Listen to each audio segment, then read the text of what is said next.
Mai. Sahabat sekalian, dengan sedikit sebanyak rezeki yang kita ada, mari kita menyumbangkannya ke tabung kebajikan Surah Al-Mutakin. Tak nanti ada wang kertas dulu baru boleh sedekah. Saya yakin dan percaya semua pelajar, kebanyakan pelajar pada hari ini mempunyai QR yang tersendiri.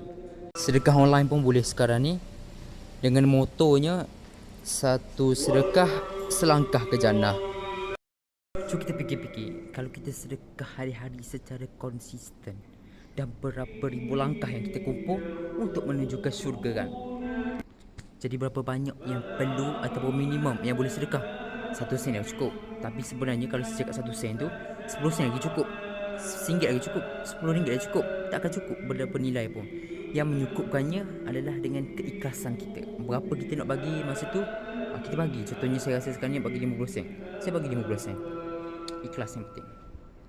Jadi sedekah yang paling baik adalah salah satunya sedekah subuh. Setiap pagi kita buat dalam seminggu 10 sen dah cukup lah untuk bekalan kita ke sana kan. Ingat, ikhlas di sini bukan di sini. Noktah.